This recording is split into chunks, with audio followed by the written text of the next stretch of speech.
It had just gone dark when the skies above Goma turned an ominous colour.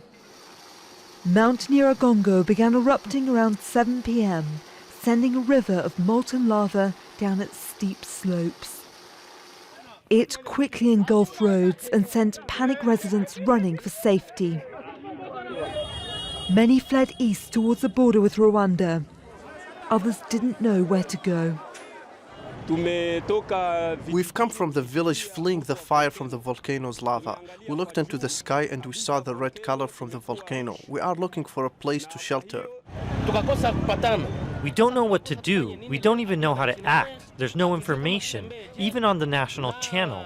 People are panicking, and we don't know if we should stay in the house or flee. Initially, scientists said the lava flow was heading away from Goma. But now they're warning that new fractures are putting 2 million residents at risk.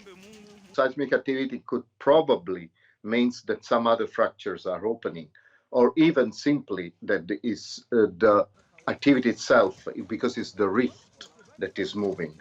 It's not the volcano itself. The volcano opened because the rift is moving. I think the civil defense is already evacuating all the people.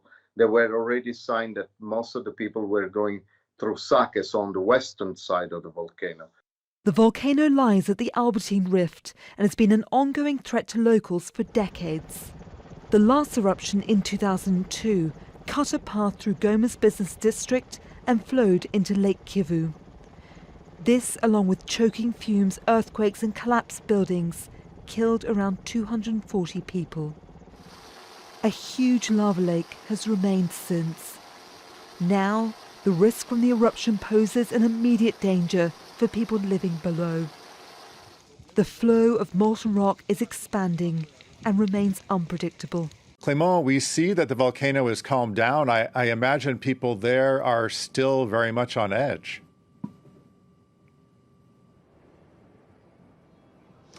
That's right. This, although local authorities say they are now cautiously optimistic, they say the situation has improved dramatically overnight. They say it's now under control for now. Of course, they're still urging vigilance. You mentioned that thousands of people fled their homes overnight. Well, now most of them have returned from either Rwanda or towns and neighborhoods on the outskirts of Goma. So many are hoping for things to go back to normal this Sunday. Lava flows, meanwhile, have stopped now overnight. Just a few, hundreds of meters north of Goma airport. The airport and the city of Goma itself have mostly been spared, but damages have been reported in some areas. For example, in the town of Buhene, where houses were destroyed. It's not clear whether there were any casualties in the town. The government, once again, is urging vigilance, warning that the situation could change again in the coming hours. An official statement is expected in the coming hours to provide more details as to the exact extent of the destruction around Goma. Okay. They set off early on Saturday for a 100-kilometre ultra-marathon. 172 runners crossing the start line in just T-shirts and shorts for a track that winds its way through the mountainous Yellow River Stone Forest in China's northern Gansu province. But hours later, the temperature dropped and the race was hit by hail, freezing rain and high winds. This incident is a public safety incident caused by sudden changes in weather in a local area. The provincial authorities have established an incident investigation team to further investigate its cause. The race was stopped after athletes went missing in the extreme weather and a search was launched. Hundreds of rescuers tackled complex terrain, including narrow, high-altitude paths, helped by thermal imaging drones and radar detectors. Local media say some of the runners had fallen off the track into deep mountain crevices. Temperatures plummeted further overnight, making the search more difficult. As the organizer of the event, we feel deeply guilty and blame ourselves and express our deep condolences to the victims and their families and the injured. By early Sunday, the rescuers had found all the missing runners, some injured, but also 21 dead. It sparked public outrage over what some see as a lack of proper planning. Emergency service workers in Assam State disinfect the Bora family home in Chamorga village, a practice to reassure nervous neighbours. Inside, Chandra Bora is in mourning after the death of his son Pulmoni. 2 days after the 27-year-old recovered from COVID-19, he fell ill with a rare infection called mucormycosis or black fungus. He had difficulty breathing, so we took him to the hospital. The doctor in Deeng said nothing can be done here and referred him to Nagaon. After reaching Nagaon, they said we can't do anything here, take him to Guwahati. Then we admitted him to Apollo Hospital. He was kept there for 5 days, after which we found out that he died at 6 in the morning. Pulmoni is one of more than 200 Indians who've died from mucormycosis this year. More than 8,000 have been infected. Like many with mucormycosis, Pulmoni not only had COVID-19 recently, but was also diabetic. Doctors say coronavirus patients with diabetes and a weakened immune system are particularly prone to infection. They believe the use of steroids to treat severe COVID-19 could be contributing to the condition. India is a pre-diabetic population, largely in the younger to the middle-age group, and that makes them a little bit more prone to high sugar levels. And something like a steroid really jacks up the sugar level in most of the cases. It provides an excellent opportunity for an invasive fungal infection to take root inside the body and spread as it is doing. Mucormycosis causes discoloration over the eyes and nose, blurred vision, chest pain, and breathing difficulties. In some cases, doctors have to remove one or both eyes or part of the jaw to stop the disease from spreading. My friend who was suffering from black fungus infection had a surgery 3 days back and his jaw was removed. The doctor has also said that they need to remove his eye as well to save his life. And I'm having problems finding him injections for 3 days. The government has taken over the medicine outlet, and this hospital says that they also have 70 patients for whom they need the medicine. Do we let our patient die? Many states are running out of the expensive medicine used to treat the infection. As cases of mucormycosis rise, Delhi is setting up special wards in 3 hospitals to treat patients, while the High Court has asked the government to immediately import medicine from overseas. Now, the government in Argentina has announced a strict lockdown to combat a rise in COVID-19 infections. The measures are set to go into effect from Saturday until the end of the month. They come after more than 35,000 cases were reported for 3 consecutive days. A return to national lockdown for Argentina as the country faces a critical spike in COVID-19 cases. The number of infections and deaths on Tuesday exceeded the national daily record, and in the days following, infection rates remained similarly high. Soy muy consciente, plenamente consciente, de que estas restricciones generan dificultades. Ante esta realidad, no queda más remedio que escoger la preservación de la vida. Yo no voy a aceptar que se naturalice esta cantidad de contagios o fallecimientos. The measures will last from Saturday until May the 31st and will limit movement and suspend social, business, educational, religious and sporting activities, including the closure of schools. Key workers will, however, be exempted from the measures.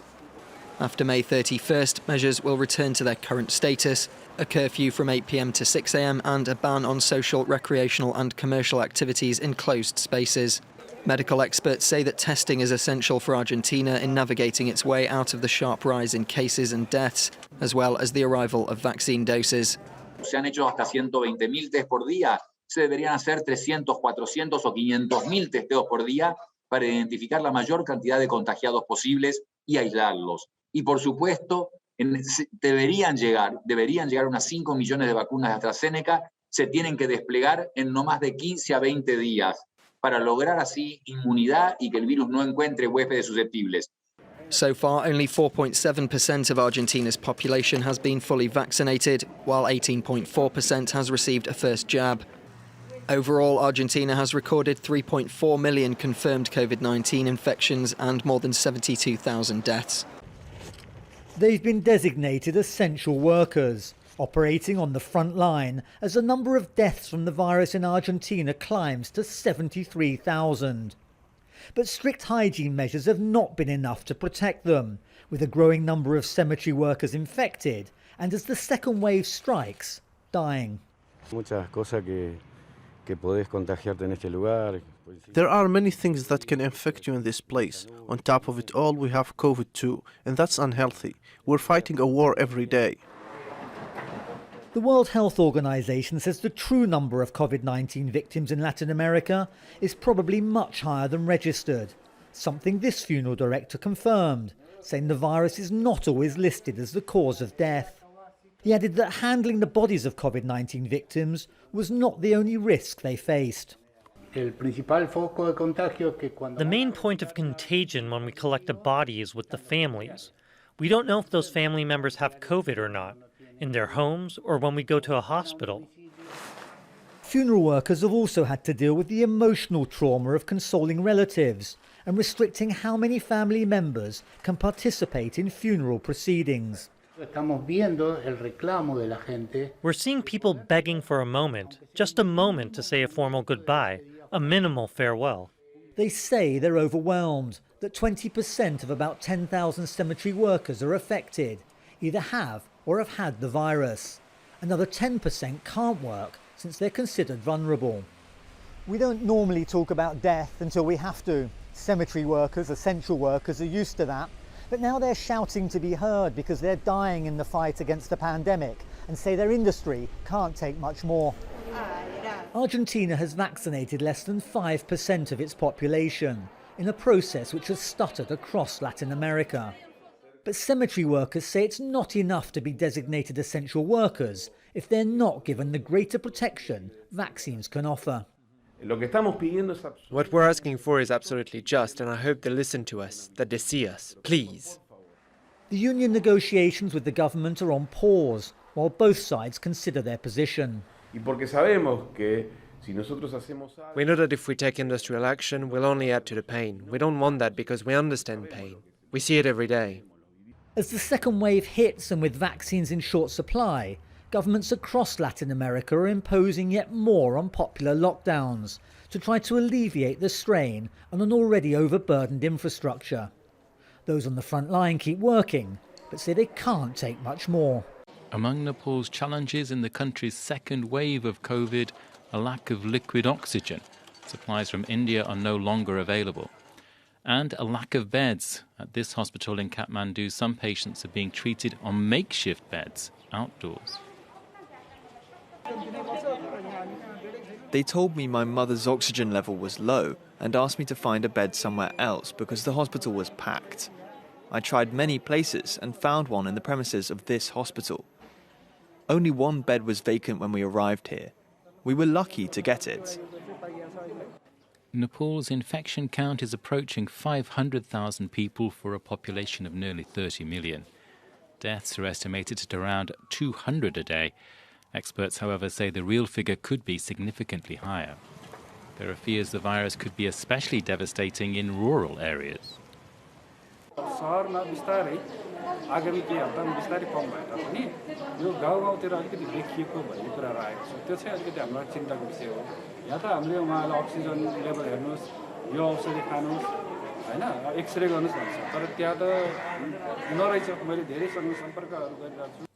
An estimated 1.5 million people in Nepal are waiting for a second vaccine jab.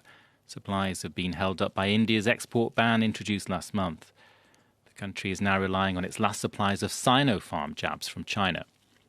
The situation overall is hampered by ongoing political instability, with the country's House of Representatives suspended for the second time this year and an election called for November. Israel and Hamas have agreed to terms for a ceasefire. This despite an ongoing barrage of rockets being launched by both sides. The AP reports the Israeli Security Cabinet has approved a unilateral ceasefire to halt an 11-day military operation in the Gaza Strip on Thursday evening. Israeli officials say Hamas backed the ceasefire, which is expected to go into effect beginning at 2 a.m. on Friday. Even before the dust had settled, both sides were claiming victory. Israel says it's achieved its military objective of severely degrading Hamas's infrastructure and leadership. We've hit more than 1,000 targets since the beginning. We've taken out senior military commanders, including the highest commander of the northern part of the Gaza Strip, number 2 and 3 of their intelligence commanders, and more than 160 of their terrorist operatives. Israel says its airstrikes have obliterated a vast network of underground Gaza tunnels that Hamas used to get around undetected and smuggle goods, including weapons. Not so, said Hamas, as Palestinians took to the streets to celebrate the start of the ceasefire. نتنياهو والعدو الصهيوني وجيشه قال سيدمر الأنفاق على مقاومتنا وأنا أقول له اليوم إن المجاهدين الآن يتبخترون في الأنفاق. The conflict allowed Hamas to show off its missile stockpile as well as its growing reach, with rockets flying as far north as Tel Aviv, terrorizing Israelis. But in the face of a vastly stronger opponent, Hamas's goal was never victory on the battlefield, but in the minds of Palestinians. The fighting has allowed the Islamist group that rules Gaza to sideline the West Bank's Palestinian Authority and its president Mahmoud Abbas by casting itself as the real defender of Palestinians against Israel. أكبر تحرير اللي انتصرنا به على اليهود وكسرنا أنفسهم الله يحمي المقاومة المقاومة الفلسطيني أعادت الكرامة لكل المسلمين. Like previous wars between the bitter enemies, the latest round of fighting ended inconclusively. Hamas remains in power in the Gaza Strip, and a peace deal between Israel and the Palestinians looks even further out of reach. Tensions still remain high in the Middle East, this despite Israel and Hamas agreeing to a ceasefire after more than 10 days of violence. Palestinians clashed with Israeli police outside a mosque in Jerusalem on Friday. It's not clear what started the fighting. A spokesperson for the Israeli police says some of the Palestinians began throwing stones, leading officers to respond with stun grenades. Officials say 20 Palestinians were hurt. But the ceasefire is still holding for now. The agreement was mediated by Egypt, and it took effect Friday at 2 a.m. local time. The nearly 2-week conflict saw Israel and Hamas use airstrikes and fire rockets at each other. At least 230 Palestinians and 12 Israelis were killed. CBS News foreign correspondent Holly Williams begins our coverage from Gaza. While the conflict was raging, the Israeli government would not allow us into the Gaza Strip, they said, for our own safety. Now we finally have a sense of the scale of the destruction here in Gaza. Today, with this ceasefire holding for now, it was safe for Palestinians in the impoverished, overcrowded Gaza Strip to go out on the street again and take stock of what they lost in this conflict. Locals have told us 22 people were killed in this building on Tuesday night when it was hit by an Israeli airstrike, including a doctor and his family. They say nobody here had any connection with Hamas, though we can't independently confirm that. Hamas controls the Gaza Strip. They're labelled a terrorist organisation by the US, and Israel claims it killed more than 200 militants with its strikes, saying it does its best to avoid civilians. But officials here say nearly 70 of those killed were children. And this is a fragile ceasefire. Israeli security forces clashed with Palestinians outside the Al-Aqsa Mosque. Tensions in Jerusalem sparked this month's conflict and could again. Earlier this week, wounded 5-month-old baby Omar was filmed in a hospital just after he lost his 4 brothers and mother to an Israeli airstrike. Today, we tracked him down. He cried all night. His father, Mohammed, told us he's lost his mother forever. Mohammed denies that he's a militant and could have been a target for Israel, though once again we can't confirm that. What we know for sure is that baby Omar's life will never be the same. Secretary of State Antony Blinken will visit this region next week to discuss the recovery effort, perhaps a sign that the US is worried that the ceasefire is precarious. Lana. Precarious indeed. Holly, thank you. We continue to invite guests with different perspectives to share their thoughts on the issue. And tonight I'm joined by Dov Waxman. He's a professor and the Gilbert Foundation Chair for Israel Studies at UCLA. Dov is also the director of the university's Y and S Nazarene Center for Israel Studies. Dov, thanks for being here. We know that the Egyptian government helped broker this ceasefire. How do officials ensure it's actually being enforced?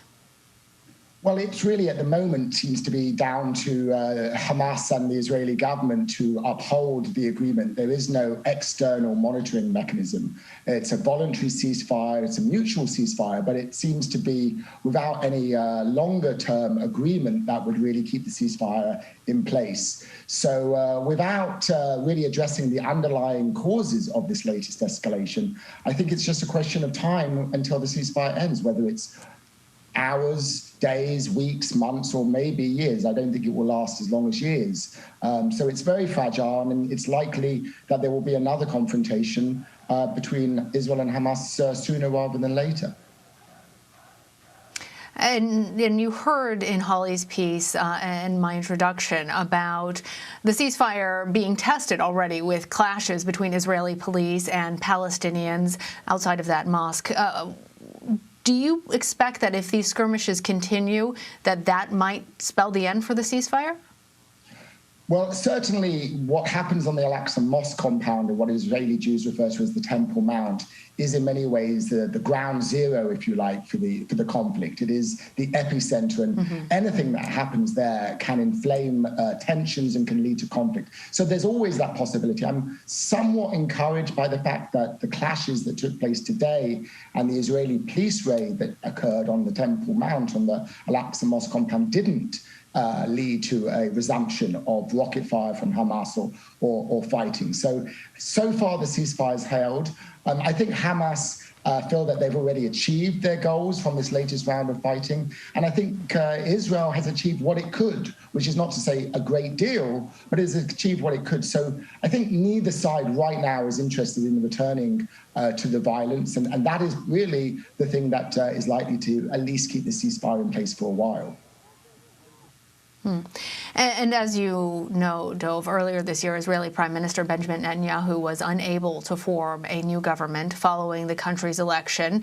He came very close, in fact, to being ousted by his political opponents right before this latest conflict, not to mention the other investigations that are underway in Israel. How has this particular situation affected Netanyahu's public approval among Israelis?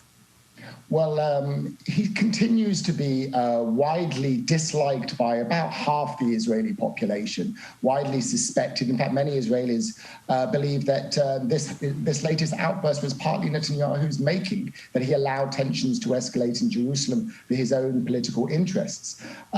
It has helped him in the short term, insofar as it's prevented his rival Yair Lapid of the Yesh Atid party from forming a coalition government. He still has the mandate to do that, but that looks almost impossible. So for now, at least, Netanyahu remains prime minister and probably has the best prospect for putting together a coalition government.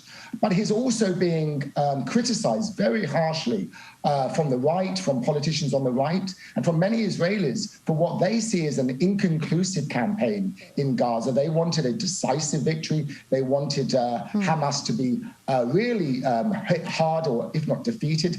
Israel hasn't done that. So in the short term, Netanyahu has kept his hold on power, but his ultimate challenge remains. He's still facing indictment. He's still under trial. And many Israelis continue to believe that he no longer should be prime minister. So ultimately, I think once the dust settles from this latest conflict and attention shifts back again to Israeli politics, Netanyahu's basic situation is unchanged. Spain is accusing Morocco of creating a migrant crisis in the Spanish territory of Ceuta.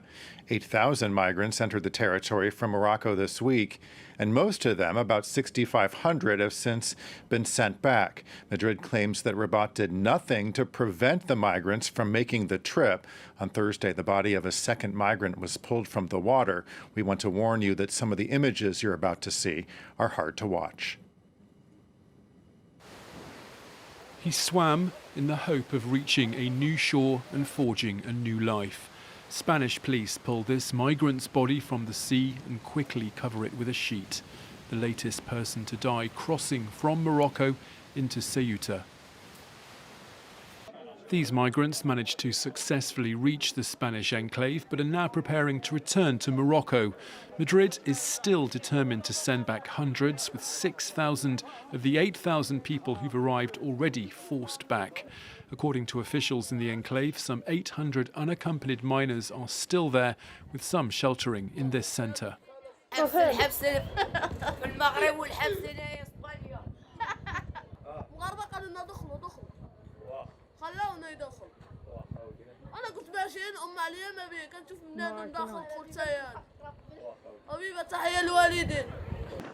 On Thursday, the Spanish government continued to accuse Rabat of deliberately slackening security at the border to let the droves of migrants through. No se van a aceptar ningún tipo de chantajes. La integridad de España no es ni negociable.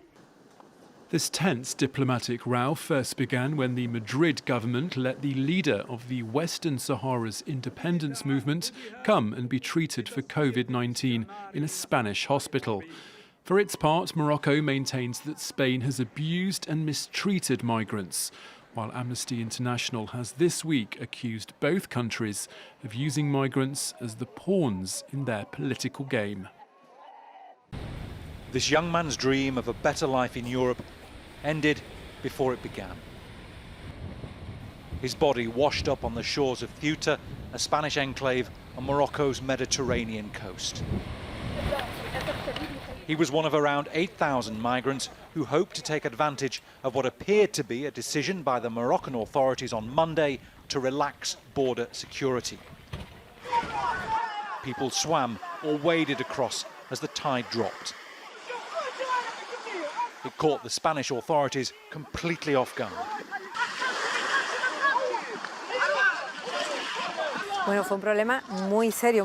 It was a serious problem. We're used to migrants coming over the fence or arriving by boat, but we have never seen so many people arriving in such a short period of time and from one place. The Moroccan government has been angered by Spain's decision to offer hospital treatment to the Western Sahara independence leader Brahim Ghali. The loosening of the border has been widely interpreted as retaliation. But by Wednesday, the flow of migrants ended. We came here looking for a better quality of life. We don't have anything in Morocco. Everything is terrible. We're looking for a better life. With so much suffering over there, we came here without any fear and with nothing. And what happens, happens. Most of the migrants are now willingly going back to Morocco. The risks they took to cross to this little bit of Europe on the northern tip of Africa is an indication of just how difficult the economic circumstances remain on the other side of the border. A round of applause for the harshest abortion measure in the United States. Texas Governor Greg Abbott has signed into law a bill that prohibits abortions as early as 6 weeks.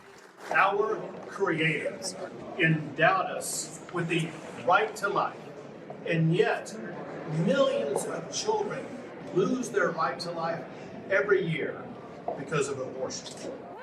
Pro-choice activists say the measure is in fact an outright ban on abortions, as women don't usually know they are pregnant before the 6-week cutoff.